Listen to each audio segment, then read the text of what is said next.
International media में ये बात बहुत बुरी तरह से फैली है कि मोदी जी का उस वक्त वहां पर बुलाना, दुनिया को एक बड़ा पोस्टर बॉय बनाकर मोदी जी को इजराइल का दिखाना, ये पूरा का पूरा जो वार शुरू किया है, इसे इसमें जो है भारत इजराइल के साथ करके दिखाकर बाकी देशों को अपने साथ लाने की जो इजराइल ने कोशिश की है, ये एक नेगेटिव जो है इसका प्रभाव पड़ा है भारत के ऊपर। भाई जी, एक बहुत इम्पॉर्टेंट चीज़ ये है कि जिस तरह से प्रधानमंत्री नरेंद्र मोदी अभी तक बिल्कुल शांत रहे, बोले नहीं, लेकिन अब जब वो बोले हैं तो उन्होंने कहा है कि भाई युद्ध जो है वो किसी के लिए ठीक नहीं है।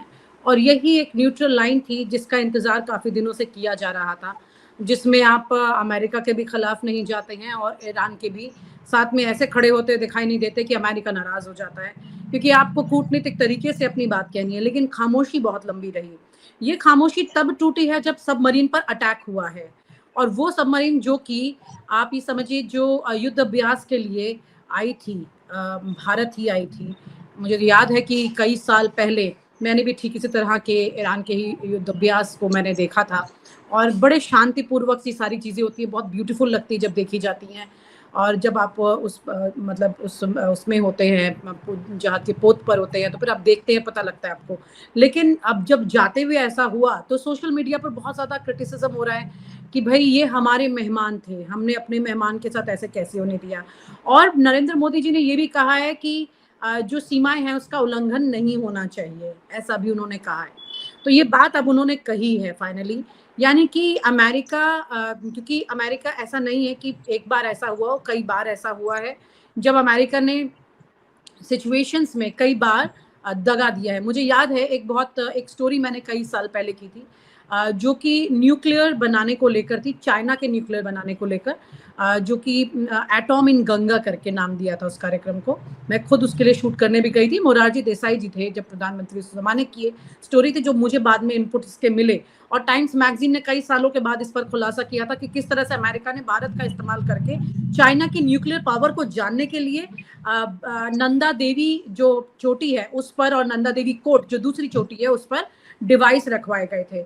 अफसोस मुझे इस पूरी खबर को करते हुए ये हुआ था कि इसमें ये पता चला कि वो जो डिवाइस रखवाए जा रहे थे, तो ये तो पता था यहाँ पर दिल्ली में मोरारजी देसाई जी को कि ये एक ऑपरेशन चल रहा है, इसका नाम था ऑपरेशन हैट, ये ऑपरेशन चल रहा है, ये तो मालूम था।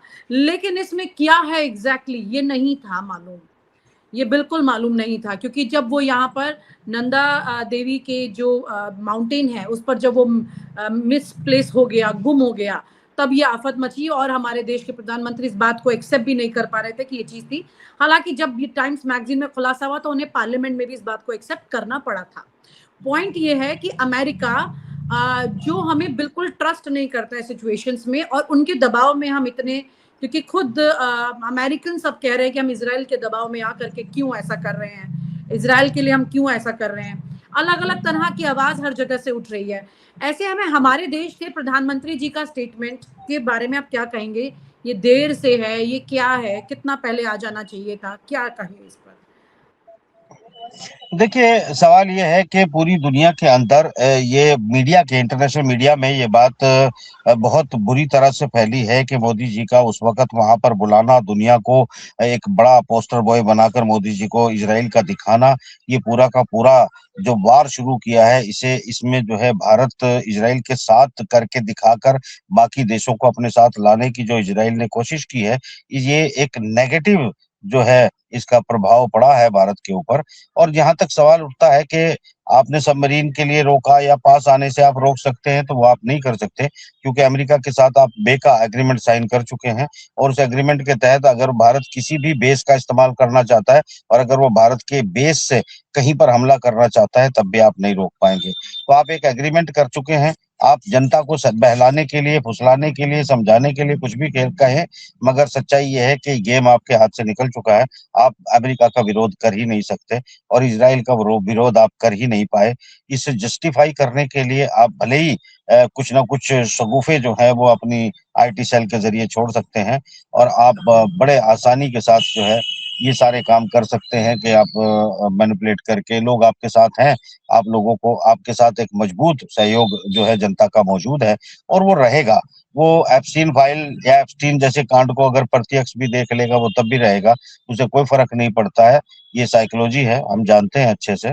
तो वो एक मजबूत समर्थन होने के नाते शायद मोदी जी जो है वो किसी भी दबाव को झटक सकते थे, मगर इससे पहले ही खुशी के इवेंट मैनेजमेंट करके उन्होंने जिस तरीके के साइन किए हैं या करवाए गए हैं या जो कुछ हो रहा है, ये सब कुछ विनीता जी कंट्रोल से बाहर है। आप ना विरोध कर पाओगे, ना कोई एक्शन ले पाओगे, ना किसी को रोक पाओगे, ये कड़वी सच्चाई है। तो क्या इस सिचुएशन में मोदी जी कूटनीतिक तौर पर फंसे हुए हैं या स्मार्ट प्ले कर रहे हैं? क्योंकि यहाँ पर आपको रिश्ते ईरान के साथ भी उतने खराब नहीं करने जिस स्थिति पर आ गई हैं चीजें। आप ईरान के साथ तो क्या, आपको अपने खुद के साथ भी रिश्ते खराब करने पड़ जाएंगे अगर नेतन्याहू चाहेंगे। यही इतने पूरे एपिसोड में मैंने यही बताने की कोशिश की है। आप देखा कि एक यूएस की पार्लियामेंट में जो विरोध कर रहा था इस युद्ध का, अमेरिका के एक सीनेटर विरोध कर रहा था बाकायदा, उसको जब वहां के मार्शल्स घसीटते हुए ले गए, उसकी बाजू टूट गई।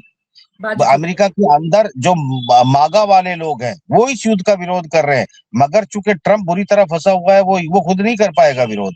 तो ये एक पूरा गेम है जो बाइबलिक के हिसाब से एक धर्म युद्ध मानकर वो लड़ रहे हैं, और पूरे अरब इलाके पर कब्जा करने के लिए पूरी दुनिया को थर्ड वर्ल्ड वार में लाकर तकरीबन 30 से 40% जिन्हें वो जो है इंसान नहीं मानते, जिन्हें वो पैरासाइट मानते हैं, उन पैरासाइटों को आपस में लड़ाकर और बाद में खुद उन पे बम गिर के खत्म करने की बात चल रही है। क्या बिल गेट के वो प्लान कि सूरज को 6 महीने के लिए ढक दिया जाए, मेडिसिन कुछ ऐसी बनाया जाए कि लोग हार्ट अटैक होके मर जाएं, ये सारी चीजें पॉपुलेशन कंट्रोल का मतलब है। जो वो दुनिया को मानते हैं कि ये दुनिया पैरासाइट है, वो इंसान मानते ही नहीं है, उन्हें मारने मराने के लिए जो है कंट्रोल करके पॉपुलेशन हाईटेक 6th जनरेशन और डिजिटल और न्यू वर्ल्ड ऑर्डर के साथ और न्यू तकनीक और न्यू इकोनॉमिक सिस्टम के साथ वो जीना चाहते हैं। तो ये बात जब तक समझेंगे तब तक दुनिया बहुत बड़ा हिस्सा वो निपट चुका होगा, और बहुत से मूर्ख मरने से पहले जश्न मना चुके होंगे, और बहुत से मूर्ख उनके सामने झुककर सलाम कर रहे होंगे। ये बात मैं सिर्फ कह सकता हूं और कहता आया हूं, इसमें कर मैं भी कुछ नहीं सकता मिलता जी। कि जो मजबूरियां इस वक्त तमाम दुनिया के पॉलिटिशियंस के सामने आके खड़ी हो गई हैं, उनसे निपटना बिल्कुल सरल नहीं, बिल्कुल आसान नहीं, और ये एवरीथिंग इज अंडर कंट्रोल है। हम धीरे धीरे युद्ध को एस्केलेट होते हुए देख रहे हैं, और ये अगर अगर नेतन्याहू, रोचाइड एम्पायर और ट्रंप जैसे लोगों को भारत पाकिस्तान और भारत चाइना के युद्ध की जरूरत पड़ी तो आप उसे भी मना नहीं कर पाएंगे। सच कहूं तो आपकी हैसियत ही नहीं है। और आप हमसे जुड़े रहने के लिए सब्सक्राइब करें YouTube पर, फॉलो करें ट्विटर पर और लाइक करें Facebook पर। और ज्यादा जानकारी के लिए आपको टाइप करना होगा सिर्फ न्यूज नशा।